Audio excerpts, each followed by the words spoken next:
एका 14 वर्षाच्या मुलीला प्रेम होतं आणि ते प्रेम त्याच गावामध्ये राहणाऱ्या मुलासोबत होतं। आता ही 14 वर्षाची जी मुलगी आहे ती त्या तरुणावर प्रेम करायची आणि लपून लपून भेटायची, सगळं काही करायची। आता तिचं प्रेम करण्याचं वय सुद्धा झालेलं नव्हतं, पण तरी सुद्धा ती त्याच पद्धतीनं सगळ्या काही गोष्टी करायची। पण जेव्हा तिच्या प्रेम प्रकरणाची जाणीव तिच्या घरी समजते, तेव्हा तिचा मोठा भाऊ आणि तिचा बाप त्या मुलीचा काटा काढायचं ठरवतात आणि एक दिवस संध्याकाळी ते दोघजण त्या मुलीला ठार करतात आणि शेतामध्ये असणारं जे आंब्याचं झाड आहे त्या आंब्याच्या झाडाखाली नेऊन पुरून टाकतात।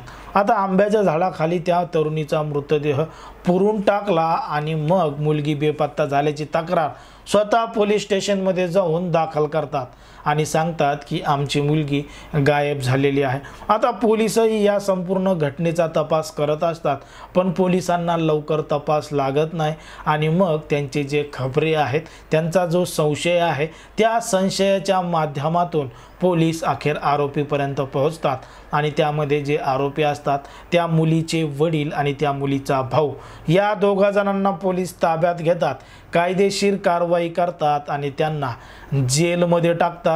2 वर्षाची त्यांना शिक्षा होते आणि 2 वर्ष ते जेलमध्ये असतात आणि जेलमधून त्यांना 2 वर्षानंतर जमानत सुद्धा मिळते। पण जेव्हा ते 2 वर्षाची जमानत घेऊन गावामध्ये परत वापस येतात तेव्हा मात्र त्यांची जी मुलगी होती ती 9 वर्षानंतर पुन्हा त्या गावामध्ये येते आणि जिवंत असल्याची माहिती त्या दोघांना मिळते, गावकऱ्यांना मिळते आणि त्या मुलीला पाहून गावातले सगळे लोक हादरून जातात, हापकून जातात, कारण की त्या मुलीचा पुनर्जन्म कस काय झाला।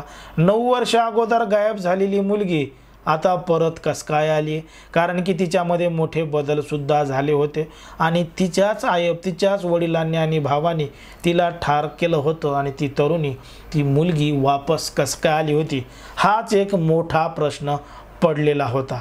तिच्या खुनामध्ये तर तिच्या भावानी आणि वडिलांनी सुद्धा शिक्षा भोगली होती।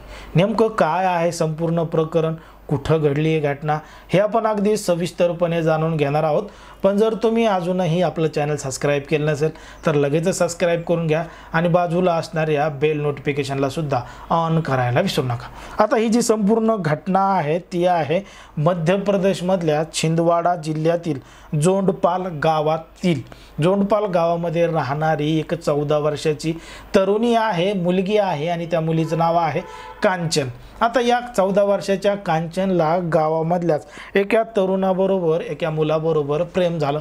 आता तिचं प्रेम करण्याचं वय नव्हतं, पण तरी सुद्धा तिला प्रेम झालं आणि ती त्या मुलाला बोलू लागली, त्याच्यासोबत फिरू लागली आणि त्याच्यासोबत दिसू लागली। म्हणजे आता वेगवेगळ्या ठिकाणी फिरताना, बघताना, बोलताना ती दिसली आणि त्याची माहिती तिच्या घरी तिच्या मोठ्या भावाला आणि वडिलांना समजली।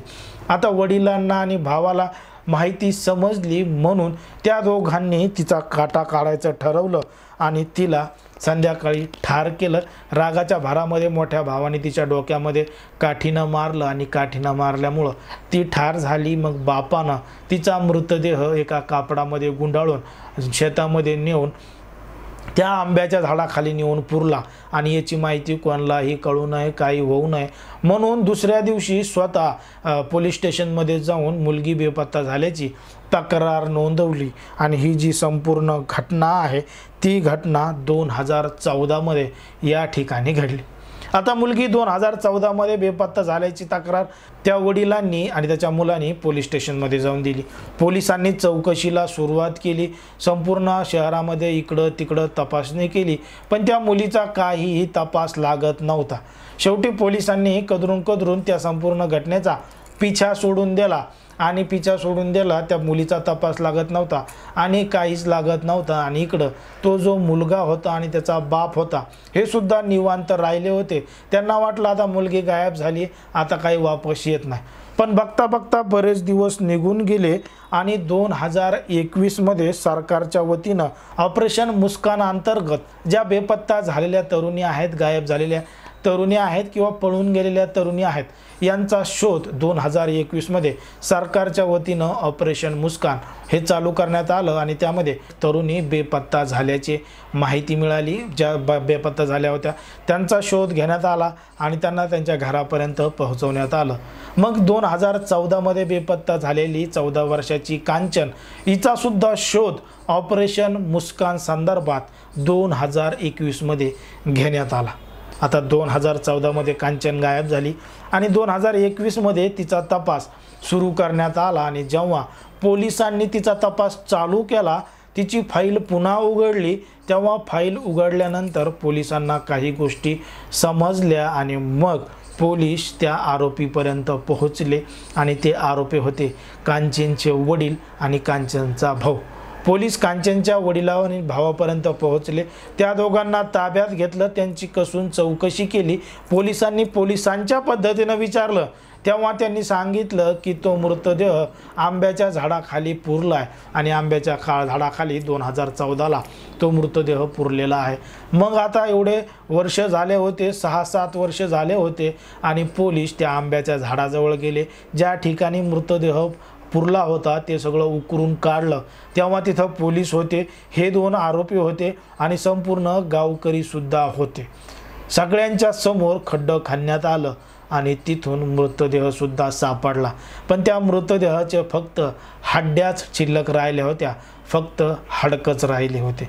मग ते हाडकं पोलिसांनी ताब्यात घेतले, हड्ड्या ताब्यात घेतल्या आणि या 2 आरोपीवर त्या मुलीच्या खुनासंदर्भात गुन्हे दाखल करण्यात आले आणि त्यांना सजा देण्यात आली। त्यांना न्यायालयानं 2 वर्षाची सजा दिली आणि ते जेरबंद झाले। आता जेरबंद झाल्यानंतर 2 वर्ष ते जेलमध्ये राहिले आणि मग त्यांना जमानत सुद्धा मिळाली आणि जमानतीवर ते वडील आणि ते मुलगा दोघंजण जेलमधून जमानतीवर बाहेर आले। तोपर्यंत या संपूर्ण घटनेला 9 वर्ष उलटून गेले होते आणि आता मात्र 2023 हे सुरू झालं होतं। 2014ला घडलेली घटना त्याचा उलगडा 2021 मध्ये झाला।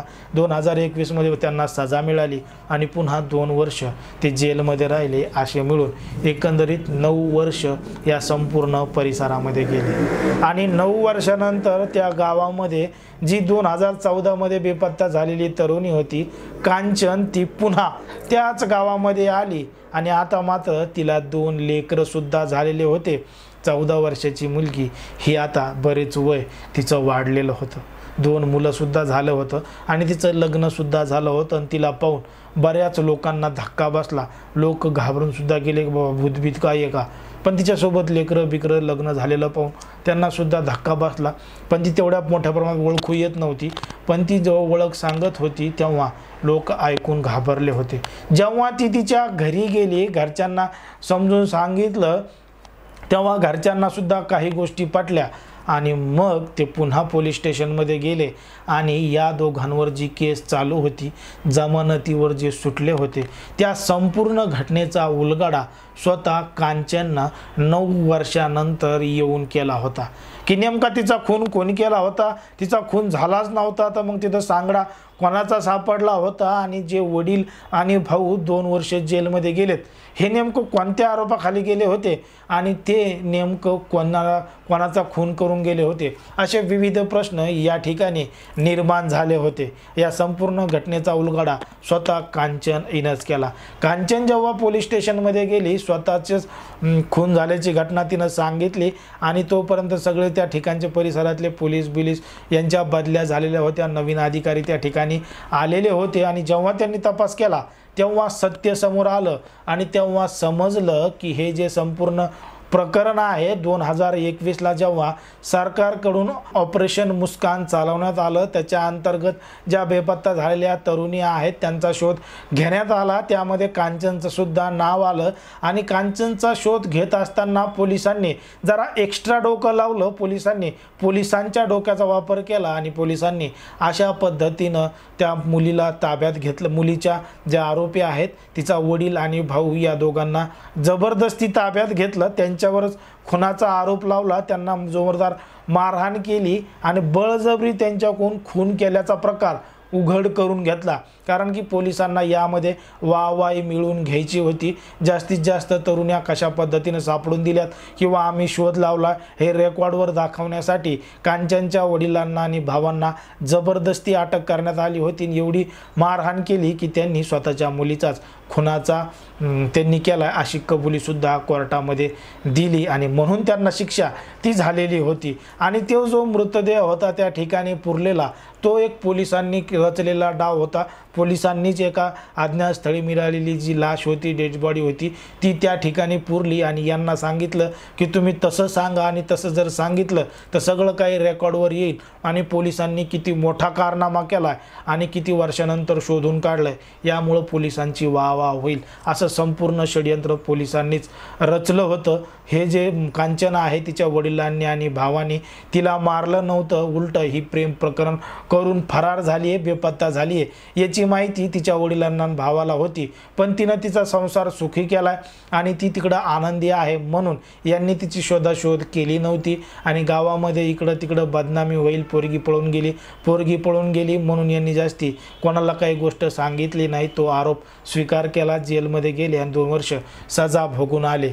अशी ही एकदम रहस्यमय कथा मध्य प्रदेशच्या या छिंदवाडा जिल्ह्यातील जोंडपाला गावामध्ये घडलेली आहे आणि शेवटी पोलिसांनीच या संपूर्ण घटनेचा उलगडा केलाय आणि कशा पद्धतीची घटना घडली आहे हे त्यांनीच समजून सांगितलंय। अजूनही देशामध्ये राज्यामध्ये अशा पद्धतीच्या घटना घडू लागतात। यावर तुम्हाला काय वाटतं ते अगदी स्पष्टपणे कमेंटमध्ये सांगा आणि अशाच पद्धतीचे नवनवीन व्हिडिओ पाहण्यासाठी आपल्या चॅनलला लगेच सबस्क्राईब करून घ्या।